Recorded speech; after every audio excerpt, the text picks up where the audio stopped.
आज के इस वीडियो में हम ट्रेडिंग करते वक्त होने वाली 10 सबसे कॉमन मिस्टेक्स के बारे में जानेंगे। Trading mistake number 1, fear of loss. इस चार्ट में आपने इस लेवल पर प्राइस एक्शन को देखते हुए एनालिसिस करके एक लॉन्ग ट्रेड में एंट्री करने का मन बना लिया है। कुछ देर बाद आपके एनालिसिस के हिसाब से प्राइस आपके एंट्री लेवल तक आती है, लेकिन आप लॉस हो जाएगा ये सोचकर एंट्री नहीं करते। बाद में प्राइस आपके डायरेक्शन में मूव करते हुए ऊपर बढ़ती है और आप देखते रह जाते हैं, लेकिन एक पॉइंट के बाद आपके डायरेक्शन में बढ़ती प्राइस को देखकर आप बिना कुछ सोचे समझे आपके एंट्री लेवल से हायर लेवल पर ट्रेड में एंट्री कर लेते हैं, लेकिन प्राइस थोड़ा और ऊपर जाकर रिवर्स करने लगती है। यहाँ आपकी एंट्री हायर लेवल पर होने से आपका स्टॉप लॉस बहुत बड़ा हो जाता है, जिससे एक छोटे से करेक्शन के बाद आप पैनिक में आकर ट्रेड को एग्जिट कर लेते हैं। जैसे ही आप एग्जिट करते हैं, प्राइस आपके डायरेक्शन में चलकर प्रॉफिट टारगेट हिट करती है। बहुत से ट्रेडर के साथ ऐसा होता है। अगर प्रॉपर एनालिसिस करने के बाद प्राइस आपके एंट्री लेवल तक आती है तो बिना डरे ट्रेड एंट्री करनी चाहिए, क्योंकि स्टॉप लॉस लगाने से आपका लॉस एक लिमिट में रहता है। Trading mistake number 2, exiting winning trades early. जब कभी भी एक प्रॉपर प्राइस एक्शन एनालिसिस के बाद आप किसी ट्रेड में एंट्री करते हैं तो आपका स्टॉप लॉस और प्रॉफिट टारगेट पहले से डिफाइन होना चाहिए। जब तक दोनों में से कोई एक हिट नहीं होता, आपको ट्रेड से एग्जिट नहीं करना है। कुछ नए ट्रेडर लॉस में चल रहे ट्रेड को बिना स्टॉप लॉस लगाते हुए बहुत देर तक होल्ड करते हैं, लेकिन जैसे ही उनका कोई ट्रेड थोड़े से प्रॉफिट में आता है, वैसे ही बिना किसी रिस्क टू रिवॉर्ड रेशियो का पालन किए उस छोटे से प्रॉफिट को बुक कर लेते हैं, जिससे उनका रिस्क मैनेजमेंट पूरी तरह फेल हो जाता है। जब तक किसी ट्रेड में एंट्री करने के बाद 1:2 का रिस्क टू रिवॉर्ड नहीं मिलता, तब तक आपको पूरी क्वांटिटी से एग्जिट नहीं करना चाहिए। ऐसा करने के बजाय आप ट्रेलिंग स्टॉप लॉस का इस्तेमाल करके पार्शियल प्रॉफिट बुकिंग कर सकते हैं। Trading mistake number 3, trade in OTM options. ये बैंक निफ्टी की वीकली ऑप्शन चेन है। अभी बैंक निफ्टी 45,200 पर ट्रेड कर रहा है। यहाँ कॉल ऑप्शन के एटीएम स्ट्राइक का प्रीमियम 383 है, जिससे बैंक निफ्टी के एक लॉट को बाय करने के लिए आपको 5,745 रुपीज देने पड़ेंगे। वही इस ऑप्शन का डेल्टा अभी 0.50 है। इसका मतलब अगर मार्केट यहां से 400 पॉइंट ऊपर बढ़ता है तो इस कॉल ऑप्शन का प्रीमियम 200 पॉइंट बढ़ेगा।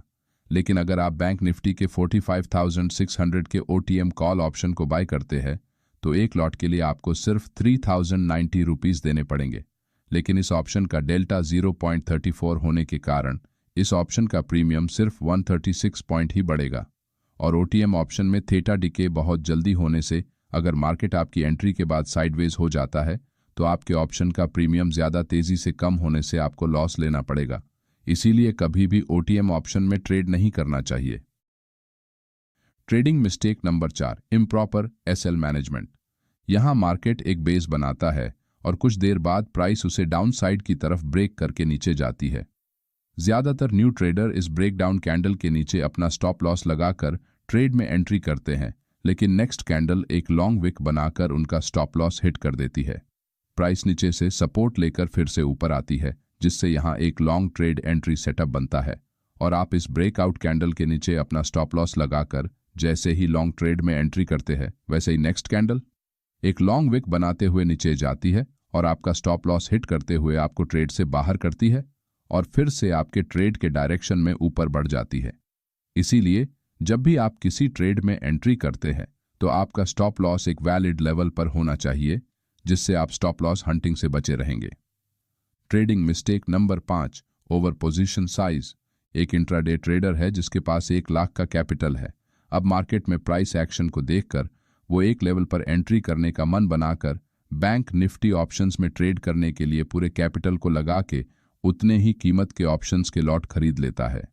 ट्रेड एंट्री करते ही मार्केट उसके ट्रेड की दिशा में बढ़ने से उसे कुछ प्रॉफिट दिखने लगता है, लेकिन बहुत बड़ी क्वांटिटी से ट्रेड लेने की वजह से कहीं लॉस ना हो जाए, इस डर से वो छोटे से प्रॉफिट में ट्रेड से एग्जिट हो जाता है। मगर जैसे ही वो ट्रेड से एग्जिट करता है, प्राइस उसके डायरेक्शन में और ऊपर बढ़ जाती है। इसे देखकर अफसोस करने के बजाय उसके पास दूसरा रास्ता नहीं होता, क्योंकि अब प्राइस इतनी बढ़ चुकी है कि वो दोबारा से एंट्री भी नहीं कर सकता। इसीलिए जितनी क्वांटिटी को आप बिना डरे प्रॉफिट टारगेट तक होल्ड कर सकते हैं, उतनी ही क्वांटिटी से ट्रेड करना चाहिए। Trading mistake number 6, trend biased entry. कुछ ट्रेडर मार्केट ओपन होने से पहले ही मैं आज सिर्फ बुलिश साइड ट्रेड में ही एंट्री करूंगा ऐसा मन बना लेते हैं, लेकिन जब मार्केट ओपन होता है और चार्ट पर बेरिश प्राइस एक्शन बनाता है तो ये नए ट्रेडर बिना चार्ट पैटर्न को सोचे समझे कॉल साइड एंट्री करते हैं, जिससे बार बार स्टॉप लॉस हिट होता है और बाद में मार्केट को दोष देकर फ्रस्ट्रेट हो जाते हैं। इसीलिए अगर आप इंट्राडे में ऑप्शंस ट्रेडिंग करते हैं तो कुछ हद तक आप मार्केट डायरेक्शन के बारे में अंदाजा लगाकर रख सकते हैं, लेकिन ज्यादातर समय आपको न्यूट्रल रहकर ही ट्रेडिंग करनी होगी। चार्ट पर जिस तरह से प्राइस एक्शन बनता है उसी तरह के ट्रेड सेटअप को फॉलो करते हुए ट्रेड एंट्री करने से आपका स्टॉप लॉस कम से कम हिट होगा। Trading mistake number 7, random trade entries. किसी भी प्रकार के ट्रेडिंग में अगर आपको प्रॉफिटेबल बनना है तो आपको एक प्लान बनाकर ट्रेडिंग करनी होगी। यहाँ इस चार्ट में आप लॉन्ग साइड के ट्रेड का एनालिसिस करते हैं और उसे फॉलो करते हुए ट्रेड एंट्री करते हैं, लेकिन आपका स्टॉप लॉस हिट हो जाता है। आप एक बार फिर से एनालिसिस करके ट्रेड एंट्री करते हैं, लेकिन इस बार भी आपका स्टॉप लॉस हिट होता है, जिससे आपका पीएनएल रेड हो जाता है। 2 बार एनालिसिस करने के बाद ट्रेड एंट्री करने के बावजूद आपका लॉस होने से आप इस लॉस को उसी दिन रिकवर करने के लिए बिना किसी प्रॉपर प्लानिंग के रैंडम ट्रेड एंट्रीज करते हैं और इस लॉस को और बढ़ाते हैं। डे एंड होते होते आपका लॉस इतना बड़ा हो जाता है कि उसका असर आपकी साइकोलॉजी पर पड़ता है। इसीलिए जब कभी भी प्रॉपर एनालिसिस करने के बाद भी अगर लगातार 2 से 3 बार आपका स्टॉप लॉस हिट होता है तो उस दिन आगे ट्रेडिंग ना करें और शाम को आराम से बैठकर आपने आज दिन भर क्या क्या गलतियां की है उनको एनालाइज करके उन्हें दूसरे दिन ना दोहराने की कोशिश करें। Trading mistake number 8, FOMO trading. यहाँ इस चार्ट में प्राइस कंसोलिडेशन करते हुए एक ही रेंज में ट्रेड कर रही है। इस रेंज का जिस भी साइड ब्रेकआउट होगा उस साइड में बहुत बड़ा मूव आने के चांसेस बहुत ज्यादा है।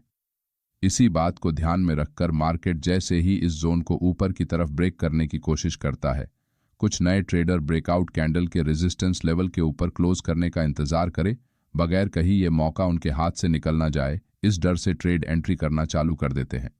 कुछ देर तक कैंडल ऊपर बढ़ती है, लेकिन कैंडल की क्लोजिंग फिर से जोन के अंदर हो जाती है और प्राइस एक बेरिश प्राइस एक्शन बनाते हुए नीचे चली जाती है। इसीलिए जब तक आपको प्रॉपर ट्रेड एंट्री कन्फर्मेशन नहीं मिलता तब तक फोमो में आकर ट्रेड एंट्री नहीं करनी चाहिए। Trading mistake number 9, risk management. किसी भी ट्रेड में एंट्री करने से पहले उस ट्रेड में आपका स्टॉप लॉस लेवल क्या है ये जानना बहुत ज़रूरी है। अगर स्टॉप लॉस के मुकाबले आपका प्रॉफिट टारगेट छोटा है तो ऐसे ट्रेड में अपनी पूरी क्वांटिटी से एंट्री नहीं करनी चाहिए। अगर आप एक ऑप्शन ट्रेडर हैं तो आपको कम से कम 1:2 रिस्क टू रिवॉर्ड को फॉलो करना बहुत ज़रूरी होता है, क्योंकि ऑप्शन ट्रेडिंग में विन रेट बहुत ही कम होता है। 1:2 रिस्क टू रिवॉर्ड से ट्रेडिंग करते हुए आपके 10 में से अगर 3 से 4 ट्रेड में भी आपका प्रॉफिट टारगेट हिट हुआ तो आप एक प्रॉफिटेबल ट्रेडर बन सकते हैं। ट्रेड एंट्री करने से पहले इस ट्रेड में आप कितना रिस्क ले सकते हैं इसका विचार ज़रूर करें। अगर ये ट्रेड एंट्री आपके रिस्क मैनेजमेंट को फॉलो करती है तो ही ट्रेड में एंट्री करें, नहीं तो वेट करना ही समझदारी होती है। Trading mistake number 10, over trading. बहुत से न्यू ट्रेडर मार्केट ओपनिंग के फर्स्ट आवर में हाई वॉलेटिलिटी होने की वजह से प्रॉफिट में होते हैं, जिससे उनका कॉन्फिडेंस लेवल हाई होता है।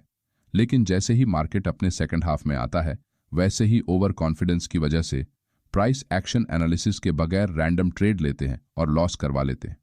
इस लॉस को रिकवर करने के चक्कर में चार्ट पर प्रॉपर सेटअप नहीं बनता, फिर भी ट्रेड एंट्री करके उस लॉस को और बड़ा करते हैं। इस लॉस से कुछ ट्रेडर डिप्रेस्ड होकर दूसरे दिन भी सेम गलतियां दोहराते हैं। इसीलिए कभी भी मार्केट को चेस नहीं करना चाहिए। अगर किसी दिन आपको लॉस होता है तो छोटा लॉस लेकर उस दिन ट्रेडिंग बंद कर देना ही प्रॉफिटेबल ट्रेडर बनने की पहली स्टेप होती है। अगर आपको हमारा ये वीडियो अच्छा लगा तो वीडियो को लाइक और चैनल को सब्सक्राइब जरूर करें। धन्यवाद।